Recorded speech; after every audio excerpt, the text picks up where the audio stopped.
ইমাম মালিককে বলা হলো, ইমাম মালিক, মদিনায় হাঁটতে নিয়ে তুমি জুতা পায়ে না হেঁটে খালি পায়ে হাঁটো কেন? কেঁদে কেঁদে বলতেন, আহারে এই সোনার মদিনায় আমি কেমনে জুতা পায়ে হাঁটবো? কারণ এই মাটির নিচেই শুয়ে আছেন আমার প্রাণ প্রিয় নবী আমার বন্ধুগণ। সোনার মদিনা, প্রাণের মদিনা, আমার সবচেয়ে প্রাণের চেয়েও প্রিয় রাসূল সেখানে শুয়ে আছেন। আজ থেকে ১৫০০ বছর আগে দাফন হয়েছে, তাকে দাফন করা হয়েছে। সেই নবীর প্রতি সবচাইতে বেশি মোহাব্বত যারা দেখিয়েছেন তারা হলো সাহাবীরা। সাহাবীরাও তার পাশে শুয়ে আছেন। ওই সাহাবীদের ভিতরে একজন সাহাবীর কথা মনে হয়ে গেল। দেখেন কি পরিমাণ প্রেম নবীর প্রতি তারা দেখিয়েছেন। ঈমানটা তাদের কত মজবুত ছিল। নতুন দিন গ্রহণ করেছেন, বাপ জন্মের পূর্বে মারা গেছে। চাচার হাতে মানুষ হয়েছেন, কালিমা পড়ে মুসলমান হলেন। চাচা জেনে গিয়ে বলতেছে, ভাতিজা শুনলাম তুমি নাকি কালেমা পড়েছ। এবার ভাতিজা বলছে, চাচা শুনবেন কেন? আমিও চাই আপনি জাহান্নাম থেকে বাঁচেন। আমি কালেমাওয়ালা হয়েছি, আপনি কালেমাওয়ালা হয়ে আপনি দিনের পথে চলে আসেন। এই কথা শোনার সঙ্গে সঙ্গে চাচা খেপে গিয়ে বলছে, ভাতিজা নিজে তো বড় অন্যায় করে ফেলেছ, আবার আমাকে অন্যায় করতে বলো। বাপদাদার ধর্মে আমি চুনকালি মারতে চাই না, তুমি দিনটা ছেড়ে দাও, তুমি ইসলামটা ছেড়ে দাও। ভাতিজা বলছে, চাচা জীবন দিয়ে দেব কিন্তু ঈমান দিতে পারবো না।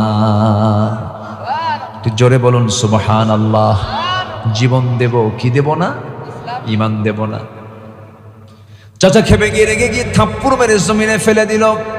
ফেলে দিয়ে বলছে, ভাতিজা যত সম্পত্তিগুলো তোর নামে আমি দিয়েছিলাম, তুই কি জানিস এই ঈমানটা না ছাড়লে পরে সমস্ত সম্পত্তি আমি তোর কাছ থেকে জোর করে নিয়ে নেব। ভাতিজা মুসকি মুসকি হাসি মারে বলে, চাচা জোর করবেন কেন? আমার তো ঈমান আছে, আমি স্বেচ্ছায় আমার সমস্ত সম্পদগুলো আমি আপনার হাতে তুলে দিলাম। লাগবে না আমার এগুলো আমার দরকার নাই। চাচা খেপে গিয়ে রেগে গিয়ে গায়ের জামাটা টেনে ছিঁড়ে ফেললো। পরনের লুঙ্গিটা পর্যন্ত তার দেহ থেকে খুলে নিল, উলঙ্গ করে ঘাড় ধাক্কা দিয়ে রক্তাক্ত করে ঘর থেকে বের করে দিয়েছে। উলঙ্গ দেহ, নগ্ন দেহ নিয়ে মার দরজায় গিয়ে নক করে বলছে, মা দরজা খুলো। দরজা খুলাই। এবার সন্তান বলছে, মা আমার দিকে তাকায়ও না। আমার চাচা দিন গ্রহণ করার কারণে সম্পদ তো নিয়েছে, আমার লুঙ্গি পর্যন্ত খুলে নিয়েছে। দেখো তো মা, ঘরের মধ্যে কোনো কাপড়, এক টুকরো কাপড় হলো চলবে, আছে নাকি? ঘরের মধ্যে একখণ্ড চাদর পাওয়া গেল। সেই চাদরখানা দিয়ে কোনো মতো তিনি সদর ডাকলেন। এবার বলছেন, মা আমি আর কোথাও থাকবো না, আমার কোথাও ভালো লাগে না। আমার সবচাইতে প্রিয় দরবার হলো আমার প্রাণ প্রিয় নবীর দরবার মদিনা। জোরে কোন সুবহানাল্লাহ। চললাম মদিনার দিকে। মা দোয়া করো। মক্কা এবং মদিনার ঠিক মাঝখানে তার বাড়ি। আস্তে আস্তে রওনা করবেন, কিন্তু প্রচন্ড ঠান্ডার সময়। ওই আরবে বছরে 2 থেকে 3 মাস, 1 মাসও 2 মাসও হয়, প্রচন্ড ঠান্ডা থাকে, হাড় কাঁপানো শীত থাকে। ওই সময় শীতকাল চলে। ওই শীতের ভিতরে এই সাহাবী নগ্ন দেহ নিয়া, গায়ে কোনো কাপড় চোপড় নাই, শুধু একখণ্ড কাপড় দিয়ে তিনি সতরটা রেখেছেন। কোনো মতো রওনা দিয়ে পায়ে হেঁটে হেঁটে মদিনা পর্যন্ত চলে আসলেন। নবীর দরজা এসে নক করলেন, দরজা খুলে গেল। রাসূল দেখলেন হাত পা কাঁপতেছে, কিচ্ছু জিজ্ঞাসা করলেন না। ভিতরে ঢুকলেন। সুন্দর 2টা জুব্বা, তার ব্যবহৃত সবচেয়ে উত্তম জুব্বা, 2টা উত্তম কাপড়, 2টা তার জন্য বরাদ্দ করলেন। বাইরে এসে বলছেন, ও আল্লাহর গোলাম, ঠান্ডায় কাঁপতেছ, আমার জুব্বাটা তুমি তোমার গায়ে দাও। জুব্বা গায়ে দিলেন সাহাবী। রাসূল বলছেন, কি হয়েছে? সব তিনি খুলে বললেন। রাসূল বলেছেন, ও আমার সাহাবী আব্দুল্লাহ, তোমার চাচা তোমাকে উলঙ্গ করে দিয়েছে, বস্ত্রহীন করেছে, আর বিশ্বনবী তার জুব্বা মোবারক তোমাকে দান করে দিয়েছে। জোরে কোন সুবহানাল্লাহ। ও আমার আব্দুল্লাহ, তুমি কি চাও বলো? তিনি বলছেন, হুজুর আপনি আমার জন্য একটু দোয়া করুন, আপনি দোয়া করলেই হয়ে যাবে। আমার নবীজি হাত উঁচু করে দোয়া করছেন, আল্লাহ এই আব্দুল্লাহর দিন গ্রহণ করতে যে পরিমাণ কষ্ট করতে হয়েছে, আল্লাহ আমার আব্দুল্লাহর জান মালকে তুমি আল্লাহ কাফের বেঈমানদের জন্য হারাম করে দাও। এই কথা শোনার সঙ্গে সঙ্গে সাহাবীর মনটা খারাপ হয়ে গেল। সাহাবী কাঁদতে কাঁদতে বলছেন, ইয়া রাসূলুল্লাহ, আমার গোটা জীবনের চাওয়া হলো আমি যেন শহীদ হয়ে আল্লাহর দরবারে হাজির হতে পারি। আপনি কাফের বেঈমানদের জন্য আমার জানমালকে হারাম করে দিলেন, এই দোয়া করলেন, মানে কাফেররা আমাকে মারতে পারবে না, আমি শহীদ হতে পারবো না। রাসূলকে দেখে বলছেন, সাহাবী রে, ওয়া ইম্মা তাআলা ফিরাশিহি, তোমার মউতটা যদি বিছানা হয়ে থাকে আল্লাহ রাব্বুল আলামিন তোমাকে শহীদের দরজা দিয়ে দিবেন। জোরে কান সুবহানাল্লাহ। আমার নবীজি তার হাতে কোরআন তুলে দিলেন, কোরআনটা হাতে নিয়ে চলে গেলেন আসহাবে সুফার ভিতরে চলে গেলেন। নবীজির পাশেই একটা টিম ছিল, সেই টিমটার ঘর নাই, বাড়ি নাই, খাবার নাই, দাবার নাই, তার মেহমান হয়ে থাকতো। নবীজির ঘরের পাশেই তারা থাকতো, আসহাবে সুফার সদস্য তারা। আমার নবীজির কাছে যে সমস্ত খাবারগুলো হাদিয়া স্বরূপ আসতো তিনি তাদের মাঝে মাঝে মাঝে বন্টন করতেন। দিন পার হয়ে যেত, ক্ষুধা থাকতো, খাবার থাকতো না। সাইয়্যিদনা আবু হুরায়রা রাদিয়াল্লাহু তাআলা আনহু একদিন এত ক্ষুধার্ত, রাসূলকে সালাম দিবেন, সালামের মতো আওয়াজও তার মুখ থেকে বের হয় না, সালাম দিতে তিনি আওয়াজ বন্ধ হয়ে গেছে। আমার নবীজির কাছে এক গ্লাস দুধ হাদিয়া দিয়ে গেল, এক গ্লাস মাত্র দুধ। আমার নবীজি আসহাবে সুফার সদস্যদের সামনে গিয়ে দাঁড়ালেন, একজনকে বললেন, সাহাবী এটা পান করো। তিনি তাকে হাতে দিলেন, পান করলেন। আরেকজনকে দিলেন, তিনিও পান করলেন। আরেকজনকে দিলেন, তিনিও পান করলেন। দুধ কমে না। কেউ তো সুবহানাল্লাহ বললেন না। দুধ কমে না। শতাধিক সাহাবীর এক গ্লাস দুধ দিয়ে সবার দুধ পান হয়ে গেছে। আমার রাসূল বললেন, শোনো সাহাবীরা, আরো আল্লাহর বান্দা থাকলে দুধ কমতো না যতক্ষণ না আমি নবীজি আমার ঠোঁটটা এই গ্লাসে না লাগাবো। যেরকম সুবহানাল্লাহ। ওই আসহাবে সুফার সদস্যদের অন্তর্ভুক্ত হলেন সেই সাহাবী। কোরআন তেলাওয়াত করেন, চিৎকার করে করে কোরআন তেলাওয়াত করেন, চোখের পানি দিয়ে কোরআন ভিজে যাচ্ছে। সাহাবীদের কষ্ট হয়, এত উচ্চস্বরে কোরআন তেলাওয়াত করে। কয়েকজন সাহাবী এসে বলছেন, হুজুর এই আব্দুল্লাহ নতুন একজন সাহাবী আসছে, এত জোরে কোরআন পড়ে আমাদের ডিস্টার্ব হয়। রাসূল বলছেন, সাহাবীরা রে, দয়া করে তোমরা আব্দুল্লাহর বিরুদ্ধে কোনো রিপোর্ট করতে এসো না, তোমরা আব্দুল্লাহর বিরুদ্ধে কোনো কথা বলতে এসো না। এই আব্দুল্লাহ ইমানটাকে টিকে রাখতে গিয়া ঘর ছেড়েছে, বাড়ি ছেড়েছে, দৌলত ছেড়েছে, সম্পদ ছেড়েছে, দুনিয়া বিক্রি করে ইমানটা সে কিনে নিয়েছে। বাধা দিও না, ওকে কোরআন জোরে জোরে কোরআন পড়তে দাও। যুদ্ধে গেলেন, আমার রাসূল বললেন, আব্দুল্লাহ চলো, তুমিও চলো, যুদ্ধে যাই। একসঙ্গে নিয়ে গেলেন। অভিযান শেষ হলো, ফেরত আসতেছেন। ফেরত আসার পথে হঠাৎ করে আমার নবীর কানে সংবাদ আসলো, হুজুর আপনার সেই প্রিয় সাহাবী আব্দুল্লাহ খুব অসুস্থ। আমার নবীজি একটু অবাক হয়ে গেলেন, আর বললেন, দেখো তো আমার আব্দুল্লাহর জন্য খুব উত্তম নার্সিং করো, তোমরা সেবা করো। সাহাবীরা খুব চেষ্টা করলেন। 3 দিন পর নবীর কাছে সংবাদ চলে এলো, হুজুর নিষ্ফল চেষ্টা হলো না, আব্দুল্লাহ দুনিয়া থেকে বিদায় হয়ে গেছে। আমার নবীজি কেঁদে ফেললেন, বলছেন, সাহাবীরা শোনো, আমার আব্দুল্লাহর জানাজার আয়োজন করো, জানাজার নামাজটা কেউ পড়াবে না, আমি রাসূল তার ইমাম হয়ে যাব। জানাজায় দাঁড়ায় গেছেন মুজাহিদরা, সব মুজাহিদ সাহাবী। আমার নবীজি সামনে লাশ, রাসূল জানাজা পড়ান শেষ করলেন। নামাজ জানাজা পড়ায় শেষ করে রাসূল বলছেন, সাহাবীরা রে, আমার আব্দুল্লাহর কাফন দাফনের জন্য তোমরা কবরটা কোথায় খনন করেছো? হুজুর ওই যে 2 পাহাড়ের চিপায়, 2 পাহাড়ের মাঝখানে। রাসূল বলছেন, আমাকে তোমরা সেই কবরের সামনে নিয়ে যাও। রাসূল কবরের সামনে গিয়ে দাঁড়ালেন, কেঁদে কেঁদে নবীজির দাড়িগুলো ভিজে যাচ্ছিল। আমার নবীজি কাঁদতেছিলেন আর বলছেন, সাহাবীরা রে, আমার আব্দুল্লাহর কবরে আমি আজকে কাউকে নামতে দেব না, আমি রাসূল নিজে কবরে নামবো। এই কথা বলে রাসূল নিজে কবরের মাটিতে নামলেন। নামে হাতটা আগায় দিলেন আর বলছেন, আবু বকর কোথায়? হুজুর এই যে আমি, আমার ডানে নামো। ওমর তুমি কোথায়? আমার বামে নামো। কয়জন নামলেন বলেন? কয়জন বলেন? এই 3 জন তো সাধারণ মানুষ। আহা, কবরবাসীর কি ভাগ্য! 3 জন বিখ্যাত মানুষ কবরের ভিতরে নেমেছেন। আমার নবীজি 2টা হাত আগায় দিলেন, বলছেন, সাহাবীরা, আমার কলিজার টুকরা সাহাবী আব্দুল্লাহর লাশটা আমার হাতে তুলে দাও। নবীজি লাশটা ধরলেন, বলছেন, আবু বকর মাথা ধরো, ওমর পাটা ধরো। কবরে শোয়া দিলেন। কবরে শোয়া দিয়া বুকের উপরে হাত রেখে আকাশের দিকে তাকায় বলছে, আকাশের মালিক আল্লাহ, এই মুহূর্ত পর্যন্ত আমি আব্দুল্লাহর উপর, আমি বিশ্বনবীর রাজি আছি, সন্তুষ্ট আছি, আমি খুব খুশি। আল্লাহ তুমি খুশি হয়ে যাও, আল্লাহ তুমি মাফ করে দাও, আমার আব্দুল্লাহর কবরকে জান্নাতের টুকরা বানায় দাও। এমন করে আমার নবী যখন দোয়া করেন, পাশে দাঁড়িয়ে থাকে এক সাহাবী সাদ ইবনে আবি ওয়াক্কাস রাদিয়াল্লাহু তাআলা আনহু, চিৎকার মেরে মেরে বলছেন, আরে আমার পোড়া কপাল, আজকে আমি জীবিত সাদ না হয়ে যদি ওই কবরের বাসিন্দা হতাম, আমার জীবন ধন্য হয়ে যেত রে। আমার ভাইরা, জীবনটাকে সুন্দর করে সোনালী বানায় ফেলবো, গোছানো বানায় ফেলবো। এলোমেলো জীবনের কোনো মূল্য নাই। সাজানো গোছানো জীবন তখনই হবে যখন বান্দা ঈমান আর নেক আমল করবে। জোরে বলি সুবহানাল্লাহ। আল্লাহ রাব্বুল আলামিন বলেন, ওয়ামান লাম ইয়াহকুম বিমা আনজালাল্লাহ ফাউলাইকা হুমুল কাফিরুন فأولئك هم الفاسقون فأولئك هم الظالمون। শুধু মুনাফিক বলেন নাই, তাদেরকে কাফেরও বলেছেন, তাদেরকে জালিমও বলেছেন, তাদেরকে ফাসিক বলেছেন। আমার বন্ধুগণ, তাহলে আমি মুসলিম, আমার দায়িত্ব হলো ইসলামকে আমার মতো করে মানা, না আল্লাহর মতো করে মানা। কার মতো করে? নিজের মতো না আল্লাহর মতো? আল্লাহর মতো ইসলাম মানতে হবে। আল্লাহ যেভাবে মানতে বলেছেন, ইফরাত তাফরিত চলবে না। খাটো লম্বা করার কোনো সুযোগ ইসলামে নাই। নামাজে মানলাম, সমাজে মানলাম না, তারপরে রোজায় মানলাম, ব্যবসায় মানলাম না, আবার কি বলে দান সদকায় মানলাম, যাকাতে মানলাম না। এরকম পাবলিক বুঝি নাই? আসতে বলবেন না, আছে না নাই? আচ্ছা, বড় জটিল, এত সহজ নয়। দিনকে বিজয়ী করার পথ কুসুমাস্তীর্ণ নয়, কণ্টকা কীর্ণ।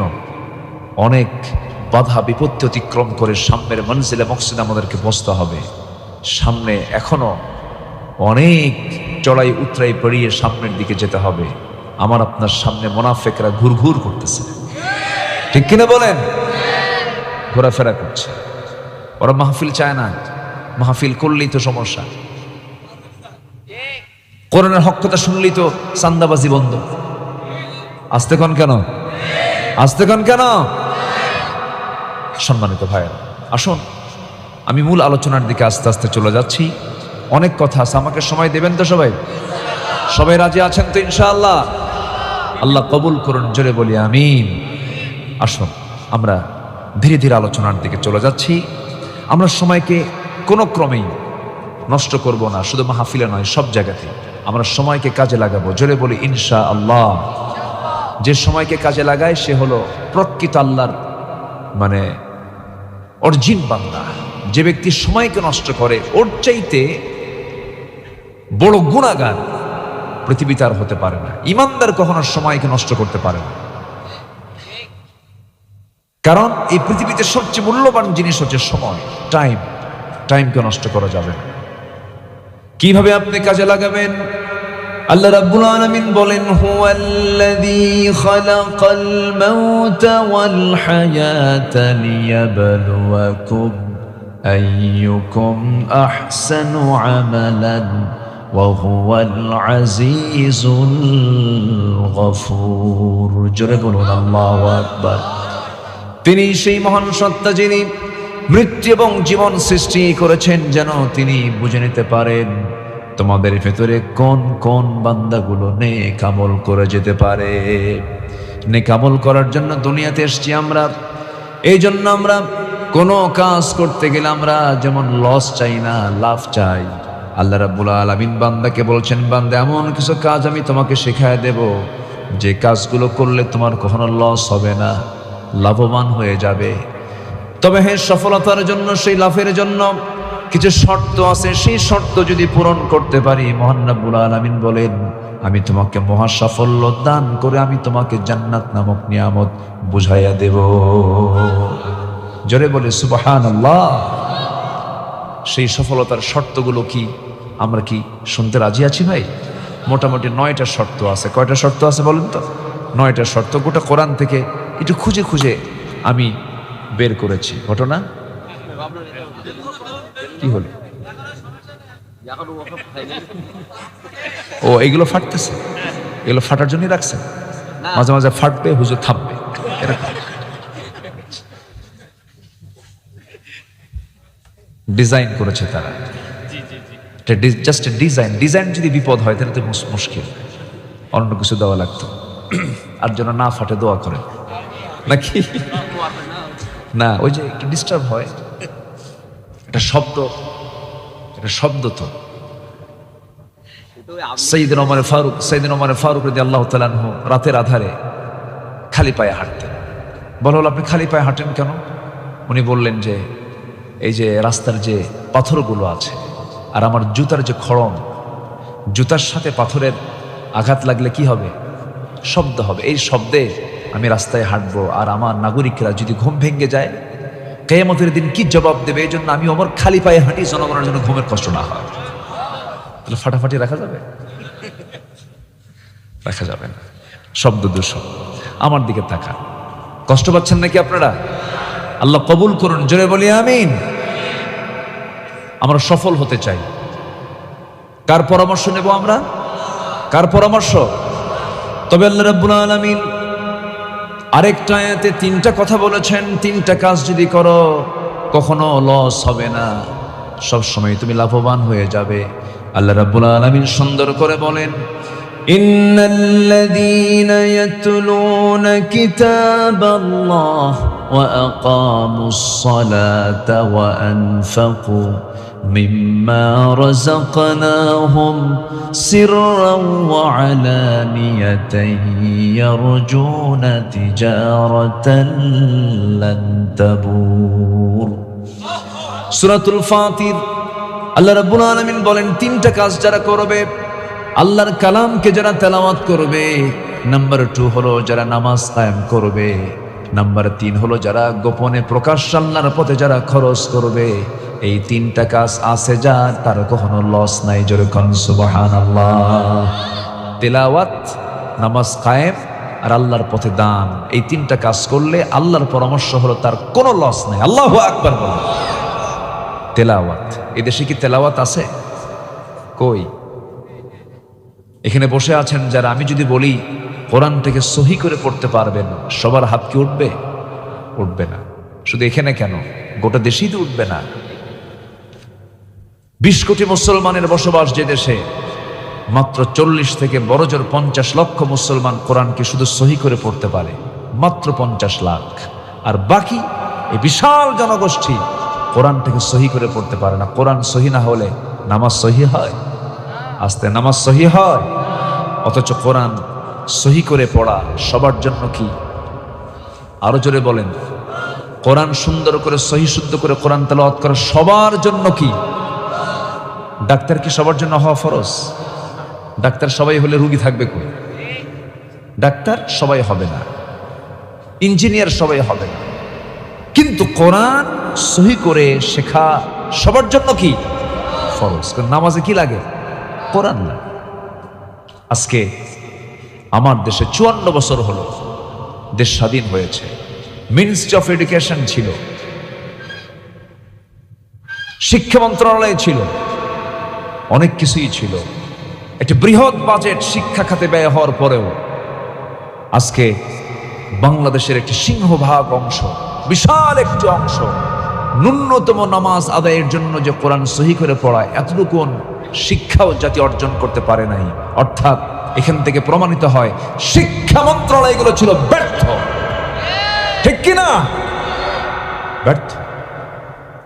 আমার আর ব্যর্থতার গ্লানি আর দেখতে চাই না, ব্যর্থতার এমন চিত্র আর দেখতে চাই না। প্রত্যেকটি শিক্ষাঙ্গনের প্রত্যেকটি ফ্যাকাল্টিতে, প্রত্যেকটি শাখা প্রশাখায় কোরআন শেখাকে বাধ্যতামূলক করে দেওয়া হোক। আসতে কম কেন? জাতির চরিত্র ভালো হয়ে যাবে, জাতি ভালো হয়ে যাবে। এই জাতিকে ভালো করার জন্য যত কিছুই নিয়ে আসেন কাম হবে না। এই জাতি হলো মিশ্র জাতি, মিশ্র, কালো, ধলা, লম্বা, খাটো, চিকন, মোটা, বিচিত্র মানুষ। কিছু মানুষের চেহারা আছে চায়না দেশের মতো, আছে না? একটু চলে যান না আপনি উপজাতির দিকে চলে যান, এরকম। এই মিশ্র জাতি, ফরাসি, পর্তুগিজ, তারপরে কি বলে ব্রিটিশ, এই বিভিন্ন দেশের অনুপ্রবেশ হয়েছিল এই দেশে। 200 বছর ব্রিটিশরা শাসন করেছে দেশকে। এই মিশ্র জাতিকে ভালো করার জন্য আপনি অনেক চেষ্টাই তো হলো, কোনো চেষ্টাই সফল হবে না। এই জাতি ভালো হবে একমাত্র কোরআনের বিধান মেনে চললে পরে। আসতে বলবেন না, জোরে বলুন, ঠিক কিনা? কোরআন সব জায়গায় চালু হোক, সবাই চান না? আপনারা সবাইকে আপনারা চান না? আল্লাহ কবুল করুন, জোরে বলেন আমিন। হায়রে, পার্লামেন্ট 16 বছর দেখলাম, কত চিত্র বিচিত্র। পার্লামেন্টে কোরআন তেলাওয়াত করার লোক নাই, কারি সাহেব যান নাই। একজন এমপিকে, এখন তো অধিবেশন শুরু হবে, এমপিকে উপস্থিত ডাক দিয়ে বলতেছে, এমপি সাহেব তেলাওয়াত করেন। এমপি তেলাওয়াত করছে, শয়তানকে, তোর তেলাওয়াতের চেয়ে আমার তেলাওয়াত ভালো। এই হলো নেতাদের তেলাওয়াতের অবস্থা। আগামীকাল ঈদুল আজহার জানাজা নামাজ। কি নামাজ? জানাজা নামাজ। ঈদুল আজহার জানাজা নামাজ। বাচ্চা হয়েছে এক মন্ত্রীর, বাচ্চা হাতে নিয়ে বলে, লা ইলাহা ইল্লা আনতা সুবহানাকা ইন্নী কুনতু মিনাজ জালিমিন। কি কথা কি বুঝতেছেন আপনারা? এই চিত্র আমরা দেখতে পেলাম। 16 বছরে জমজমাট সংসদে কোরআন তেলাওয়াত না হলেও মমতাজের গান ঠিক হয়েছে। আসতে কন কেন? গান হয়েছে। কি যে পাম মারছে 16 বছর, গানের মধ্যেও পাম। এই জাতি তো তেল মারতে পারে, বুঝলেন? কিছু না মারতে পারলেও কি মারতে পারে? তেল মারতে পারে। সব দেখা শেষ করলাম আমরা। কেউ 9 বছর, কেউ 25 বছর, কেউ 16 বছর। সব দেখা শেষ। আইয়ুবের ভাষণ, আইয়ুবের শাসন দেখেছি, মুজিবের ভাষণ শুনেছি, জিয়া কেটেছেন খাল, এরশাদ চাচার তাল ব্যথা, মাঝখানে শেষের দিকের হরতাল আর হরতাল। সব দেখা শেষ। আগামীর বাংলাদেশকে আমরা দেখতে চাই কোরআনের বাংলাদেশ। রাজি আছেন কারা কারা? হাত উঁচু করে দেখান মুসলমান।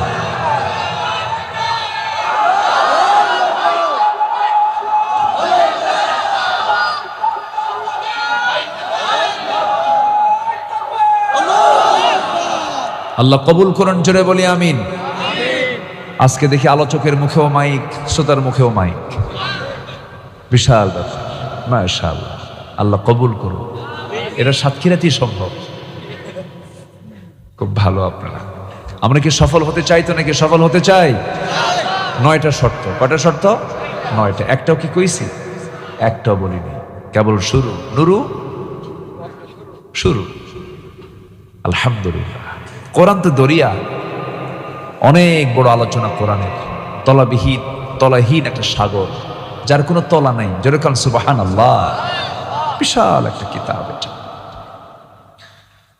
আল্লাহ রাব্বুল আলামিন বলেন, সফল যদি হতে চাও, যেখান থেকে তেলাওয়াত দিয়ে শুরু করেছে মহান রাব্বুল আলামিন বলেন, ইন্নাল্লাযীনা আমানু ওয়া আমিলুস সালিহাতি লাহুম জান্নাতুন তাজরি মিন তাহতিহাল আনহার যালিকাল ফাওজুল কাবীর। জোরে বলুন আল্লাহু আকবার। 1 নম্বর হলো, নিঃসন্দেহে যারা ঈমান আনবে এবং নেক আমল করবে তাদের জন্য আমি আল্লাহ রাব্বুল আলামিন স্থায়ী জান্নাত রেখে দিয়েছি। এমন পার্মানেন্ট জান্নাত যার নিচ দিয়ে নহর প্রবাহিত। 4টা নহর থাকবে জান্নাতে। কয়টা নহর বলেন? 4টা নহর থাকবে। দুধের নহর থাকবে, মধুর নহর থাকবে, শরাবের নহর থাকবে, পানির নহর থাকবে। হয়তো মনে মনে বলছেন, হুজুর শরাব, কোন ধরনের ড্রিঙ্কস থাকবে সেখানে? পচা মদ থাকবে না, যা খায়া লিভার নষ্ট হবে, চোখ লাল হয়ে যাবে, বেহুশ হয়ে যাবে, এমন কোনো মাদক সেখানে থাকবে না। এমন শরাব সেখানে থাকবে, যে শরাব, যে জুস, যে লিকুইড পান করলে পরে, যে ড্রিঙ্কস পান করলে পরে ওই জান্নাতে যুবকের যৌবন ডাবল ডাবল, দ্বিগুণ দ্বিগুণ হয়ে যাবে। জোরে বলি সুবহানাল্লাহ। দুনিয়ার খাবার খেলে মানুষ বুড়া হয়ে যায়, শিশু ধীরে ধীরে কিশোর হয়ে যায়, যুবক ধীরে ধীরে বয়সের দিকে চলে যায়। কিন্তু জান্নাতের খাবারটা এমন একটা খাবার, যে জান্নাতের খাবার খাবে ওই মানুষ কোনোদিন আর একটা বারের জন্য বুড়া হবে না। জোরে বলি সুবহানাল্লাহ। জান্নাতে কেউ বুড়া হবে? জান্নাতে বুড়া হওয়ার কোনো সুযোগ নাই। আল্লাহ রাব্বুল আলামিন জান্নাতি মানুষগুলোকে এত সুঠাম বানাবেন, এত মজবুত বানাবেন, তারা কখনো বুড়ো হবে না, তাদের চামড়া কখনো কুঁচকে যাবে না, তাদের চোখ কখনো কম দেখবে না। জান্নাতের মধ্যে কোনো ঘুম থাকবে না, কারণ ঘুম হলো লস। ঘুমটা কি বলেন? লস। আমরা যখন মরে যাই, আমরা যখন ঘুমাতে যখন তখন কি আমরা কি করি? আল্লাহ মরতে গেলাম, দোয়া আছে না, আল্লাহ বিস্মিকা কি আমুতু, মানে কি মৌত থেকে তামুত, আল্লাহ মরতে গেলাম, আবার তুমি আমার জিন্দা করি, আল্লাহ বিস্মিকা আমুতু ওয়াহিয়া, তোমার নামে আবার জীবিত হতে চাই, আল্লাহ মরতে গেলাম। তো জান্নাতে গিয়েও যদি মরতে যান তাহলে লাভ কি? দুনিয়ার জিন্দেগির 70 বছর হিসাব করেন, ঘুমের চিন্তা করলে পরে শিশুকাল, বাল্যকাল, এগুলো সব মিলে দেখা যায় কাজ বেশি না ঘুম বেশি? বলেন বলেন বলেন বলেন, ঘুম বেশি। ঘুমটাই তো হলো দুনিয়াতে আমাদের বেশি হয়ে গেছে। কিন্তু আল্লাহ রাব্বুল আলামিন বলেছেন, বান্দারে জান্নাতের মধ্যে কোনো ঘুম নাই, আবার জাহান্নামেও কোনো ঘুম নাই। সুম্মা লা ইয়ামুতু ফিহা ওয়া লা ইয়াহইয়া। জান্নাতেও কোনো ঘুম থাকবে না, আবার সে জান্নাতে আবার তাজাও থাকতে পারবে না, এমন মায়ের সেখানে হবে। এখানে যেমন রিমান্ড, জাহান্নামের মধ্যে রিমান্ড আছে না নাই বলেন? জাহান্নামের রিমান্ডের যে ফেরেশতা থাকবে, সেই ফেরেশতার চোখ নাই, কান নাই, চোখ নাই, কানও নাই, চোখ নাই, কানও নাই। চোখে দেখলে পরে দয়া হবে, এই জন্য চোখ রাখবেন না। কান নাই, আবার চিৎকার করলে পরে কানে শুনবেও না, কানা চোখেও দেখে না, কানেও শোনে না, এমন প্রশাসন সেই জায়গায় দাঁড়িয়ে যাবে তাকে শাস্তি দেবার জন্য। মায়ের হবে, চোখে দেখবে না, কানলেও শুনবে না, শুধু মায়ের উপরে মায়ের সেখানে হবে। এত শাস্তি হবে, চামড়াগুলো গলে গলে যাবে, জাহান্নামের আগুন দিয়া পুড়ে পুড়ে যাবে। আল্লাহ বলছেন, সুম্মা বাদদাল্লাহুম জুলুদান, চামড়াটাকে আমি আবার চেঞ্জ করবো, যেন তোর কষ্ট যেন কম না হয়। আমার বন্ধুগণ, আল্লাহ যেমন আমরা রহমান জানি, রহিম জানি, আমার আল্লাহ আবার কাহার, তিনি জব্বার, তিনি কঠিন, তিনি। জাহান্নামটা এত ভয়ঙ্কর, জাহান্নামটা এত ডেঞ্জারাস জায়গা, যা সহ্য করার কোনো ক্ষমতা আমাদের নাই। এই জন্য আল্লাহর কাছে সবসময় বলতে হবে, আল্লাহ মেহেরবানি করে আমাকে জাহান্নাম থেকে বাঁচাও। والذين يبيتون لربهم سجدا وقياما والذين يقولون ربنا اصرف عنا عذاب جهنم إن عذابها كان غراما إنها ساءت مستقرا ومقاما। আমার বন্ধুগণ, জাহান্নামটা তো টকবক করতেছে, জাহান্নামটা তো ভয়ঙ্কর হবে, বান্দা কোনো কুল কিনারা পাবে না।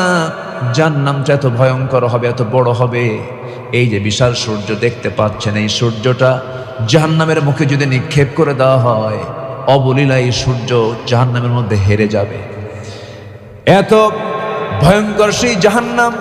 সেই জাহান্নাম থেকে বাঁচার জন্য আমাকে আপনাকে সবচেয়ে বড় পুঁজি, সফল যদি হতে চান, স্থায়ী জান্নাত যদি আমরা পেতে চাই, একটা আমল আমাকে আপনাকে করতে হবে, একটা কাজ করতে হবে, তা হলো ভালো করে ঈমান আনতে হবে এবং নেক আমল করতে হবে। আমার ভাইরা, আমার বন্ধুগণ, ঈমান আছে আমল নেই, লাভ হবে না। আমল আছে ঈমান নেই, তাও লাভ হবে না। একটা প্রশ্ন করব, সবাই শুনবেন, উত্তর দিবেন। বলুন তো, আমার দেশে নামাজি বেশি না ঈমানদার বেশি?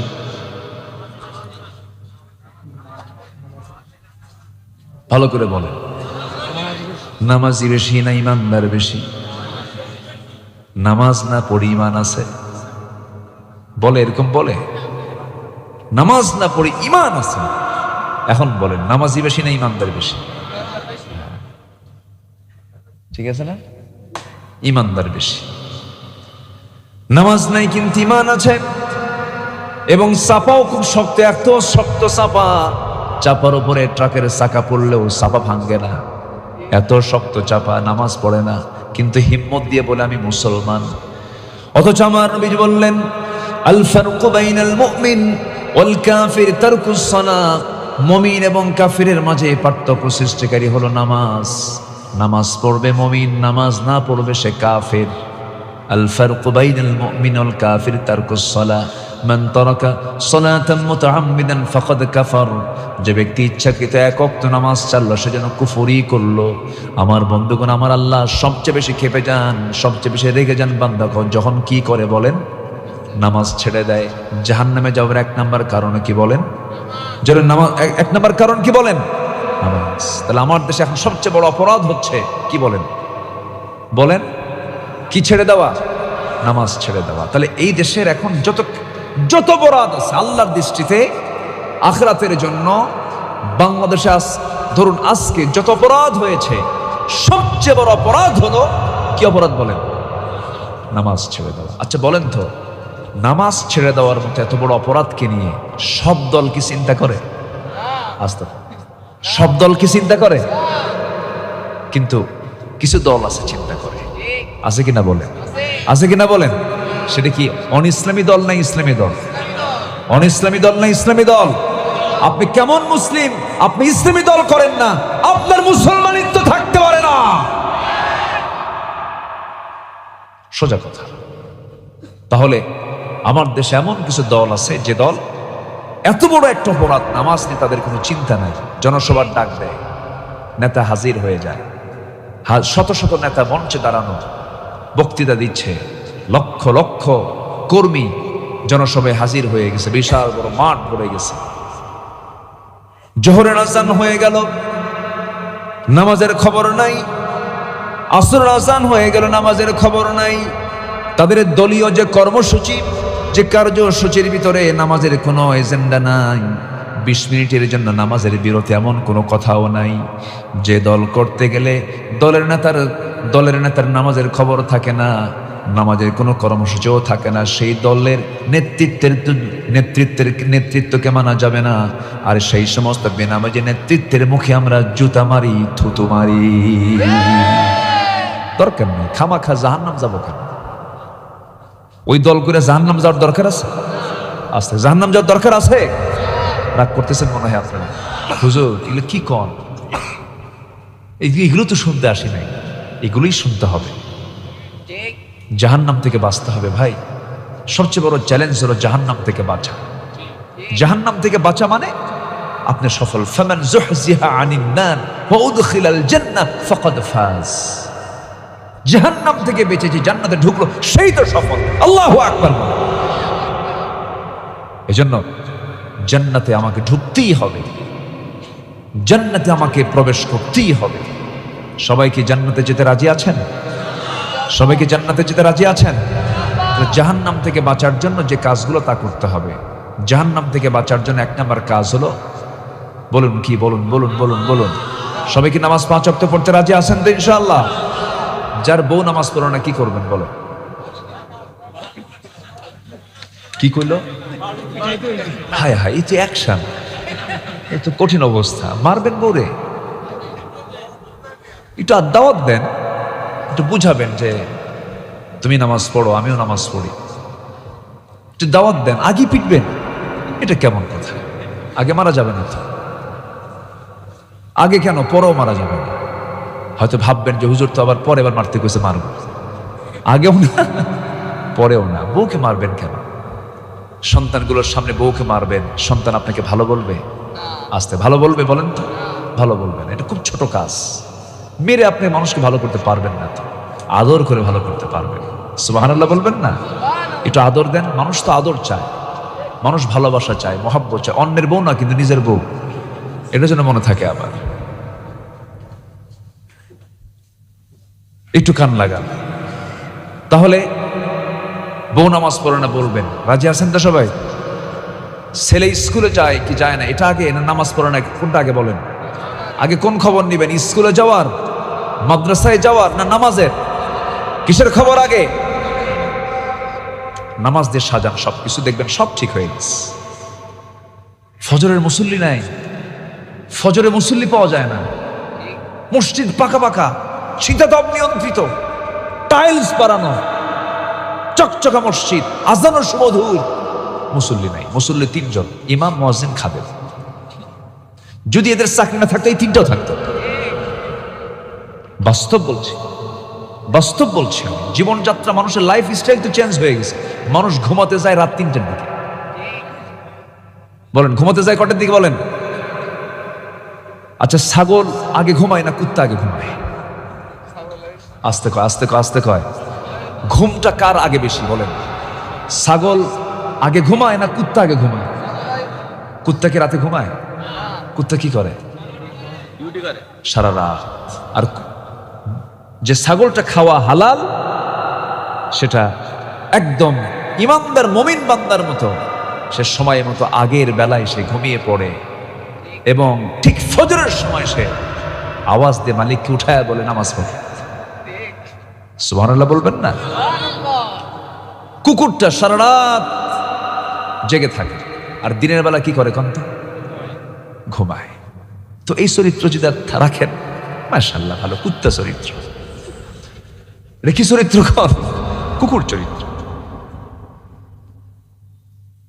আমার বন্ধুগণ, ইমানদারের ঘুম হবে আগের রাত্রিতে এবং সে জেগে যাবে শেষ প্রহরে। শেষ প্রহরে সে জেগে গিয়ে ইবাদতে সে মশগুল হয়ে যাবে, অস্থির হয়ে যাবে আল্লাহর সম্পর্ক তৈরি করার জন্য। কারণ আল্লাহ রাব্বুল আলামিন বলছেন, ওয়াজআলনাল লাইলা লিবাসা ওয়াজআলনান নাহারা মাআশা। আমি রাতকে বানিয়ে দিয়েছি আড়াল করে, বান্দা ঘুমিয়ে পড়ো, লাইটটা বন্ধ করো, একটা অন্ধকার করে শুয়ে পড়ো। আমি তোমার ঘুমের মধ্যে নিয়ামত রেখে দিয়েছি, তোমার ক্যান্সার হবে না, জটিল কোনো রোগ হবে না, অসুস্থ হয়ে পড়বে না। আগের যুগের মুরব্বীরা সুস্থ ছিলেন, তারা মোরগের সঙ্গে ঘুমিয়ে যেতেন, আবার মোরগের ডাকি তারা ঘুম থেকে উঠতেন। কিন্তু আজকের স্টাইলটা সম্পূর্ণ ভিন্ন হয়ে গেছে, ফজরে মুসল্লি নাই। এগুলো কারণ। আমার বন্ধুগণ, সাজানো গোছানো জীবন যাপন করব, নামাজ কি সব কিছুর মূল বানায় নেব, কাজকে বলবো নামাজ আছে এবং নামাজ পড়েই কাজটা করব। এমন করে যদি সুন্দর করে সাজাতে পারি জীবনটাকে, দুনিয়াও সুন্দর হয়ে যাবে, আখিরাতও সুন্দর হয়ে যাবে। জোরে বলি সুবহানাল্লাহ। নামাজ পড়ব কয় ওয়াক্ত বলেন? 5 ওয়াক্ত। আমি কি দোয়া করে দেব? যে না বলি কিছু কিছু লোক যায় যে 2-1 জন করে।